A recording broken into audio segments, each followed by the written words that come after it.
health ya wanawake, because today we're not just looking at football, the scores, the goals and everything, but we're going beyond into women's issues.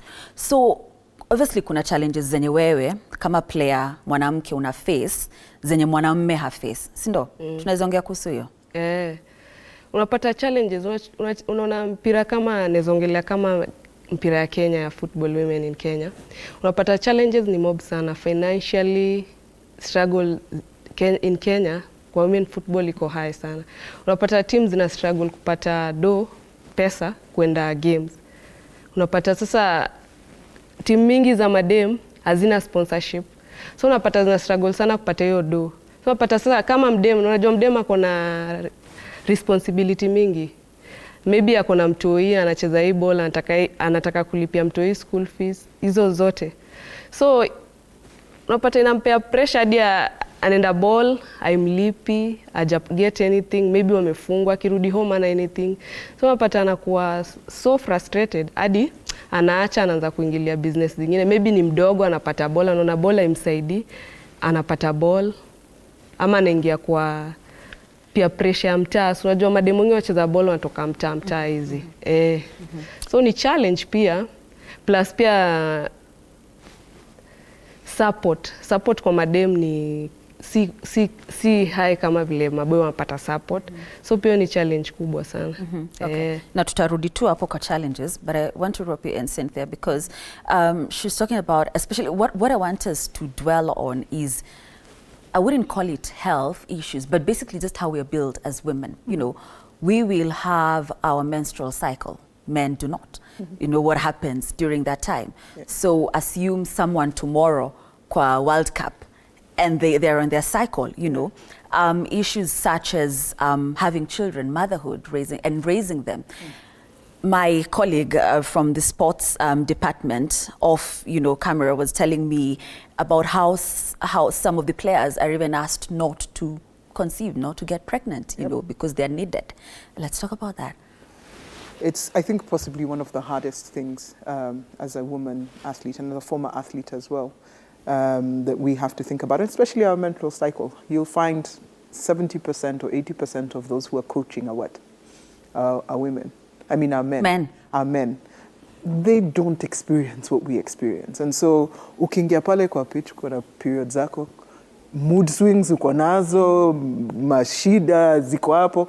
Our body is built different. Coach anakuangalia kwambia wewe ni nini nakusumbua? Hata umuelezeaje? Hawezi elewa. But I know that FIFA and a lot of the international organizations are now working to do research on what this means for women and women's football. And hopefully that research will give us the kind of data that helps us understand what it means physiologically and psychologically for women. And hopefully the results will be able to give us solutions for how we can deal with women. But in the meantime, it's telling guys understand that women are different. Saa zingine kuna mtu akona fibroids. Hizo vitu ziko. It's hard, it's not easy. As a mother, kuingia pale kwa pitch, my son's 15 now. But I remember I had to stop. And I was never really the same athlete after I got my son. And I had to think now, lazima nimraise, lazima nifikirie ataishiaje, lazima nifikirie everything around him, shule, nini, whatnot. So hizo vitu, they fall on you as the mother. Home in itakaje. There's expectations as a woman. Let's say, for example, if you're married, there's unaenda game na uko hapa. But it's changing slowly, especially at the international level. It's changing. It's changing. It's watu wanaanza kuongea. I know that currently, because of the CAF licensing, every team across Africa has now been told that, if you're in the Premier League at a certain standard, you have to have a women's team. So I've seen now all Premier League teams have attached themselves to a women's team. My prayer is that it's not just for PR. Eventually there will be change that will come to the women, and we'll have things like insurance and things that will be able to take care of the physiological and psychological aspects for women. Yeah. Right. And Nick, do we have the South African team? All right, they'll be joining us shortly. Nancy, Yeah. Still on that, because I want you to let loose. Nataka relax, Nancy. Utuambie kuhusu wewe, yeah? We're talking about motherhood. We're talking about most of the challenges that women face. Sindio, women in football particularly. Sijui about you in terms of motherhood, whether either kama tayari uko na mtoto ama unapanga, na kama unapanga, are you having to consider career yako kwa football that, you know, labda nikipata mtoi saa hizi itanihinda, itani challenge, itanizuia kuendelea na career yangu? Sijui kama hizo ni vitu unafikiria. Okay, yeah, ni vitu nafikiria. Unajua kila mtu lazima akigrow, lazima una grow, ukigrow lazima utake kupata mtoi kawe ni dem, si ndio? But sasa pia kupata mtoi si eti ni kazi rahisi, na still uwezi kubalance, si rahisi. Sure. Parenting na career pia in football si rahisi. So but tunaona kuna mademu wana tunaona kuna mademu wanafanya hiyo, wanacheza ball na pia ni wazazi. So inategemea, kwangu mimi inategemea na vile mtu anajipanga. Mimi as Nancy, nikipata mtoi bado naweza endelea kucheza ball.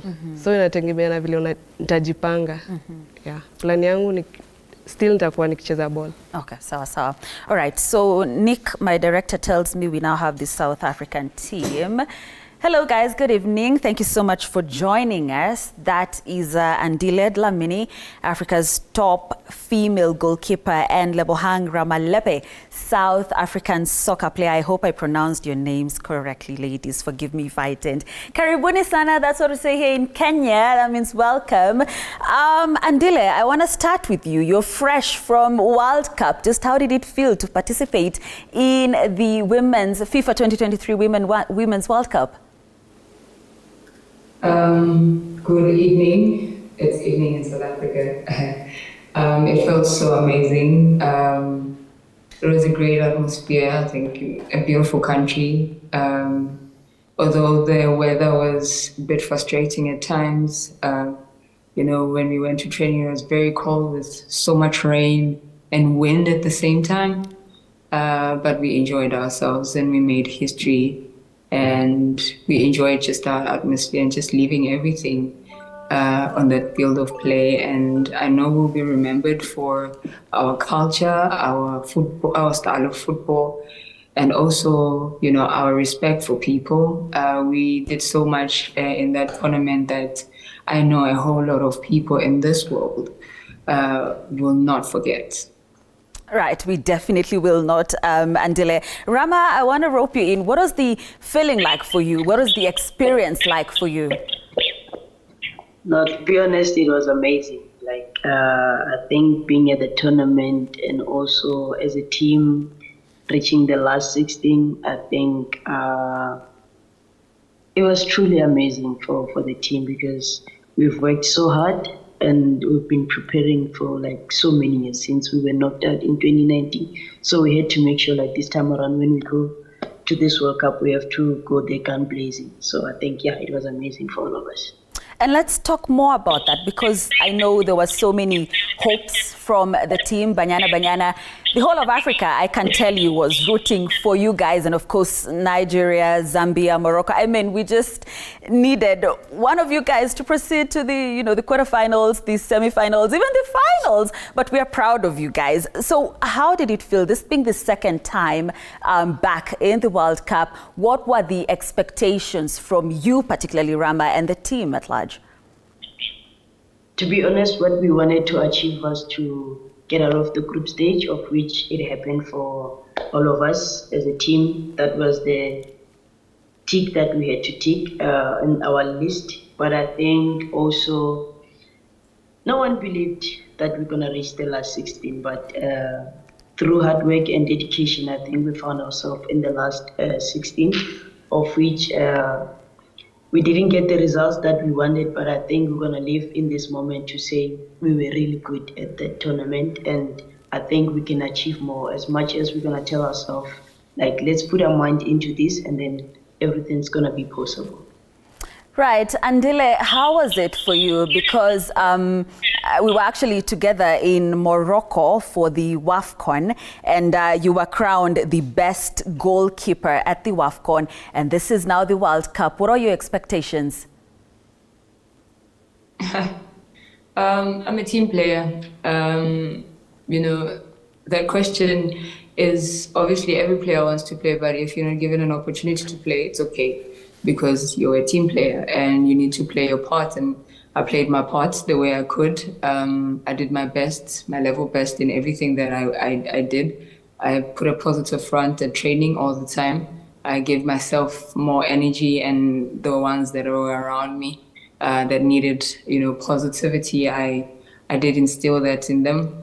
And for me, honestly speaking, I needed to be there, that extra man on the bench, that makes a whole lot of noise, when your teammates score, you quickly run and celebrate with them. Yeah, of course, but the past is the past. That's something else that I think people need to understand. Mm-hmm. Yes, I won at the AFCON, which is a great thing, but my teammates also helped me get that, and also my hard work. I shouldn't even, close that. I worked extremely hard. I sacrificed a whole lot of things. I was fasting in that tournament. I made sure that, I did everything possible, to win the tournament, because Banyana had not won AFCON in so many years. So we needed, as a team, to win that one, for not only for ourselves, but the upcoming generation, and also the previous generation that worked extremely hard for us to get the platform that we got. And obviously also to better women's football in Africa. Right. We're slowly growing, and we're slowly getting the support that we need, slowly. We're not there yet, but I believe that we are going to get there.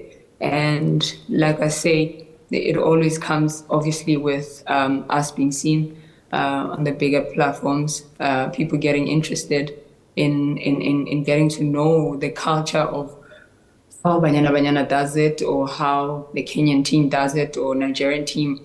It doesn't matter, but I think it's very important to leave everything, when you get in bigger stages, because you attract a lot of sponsors, you attract a lot of, I don't know how to put it, but the more you are seen, mm-hmm. the more it's possible visibility for women's football to grow. Yeah. Right. Okay. And Andile, you mentioned noise, and this is not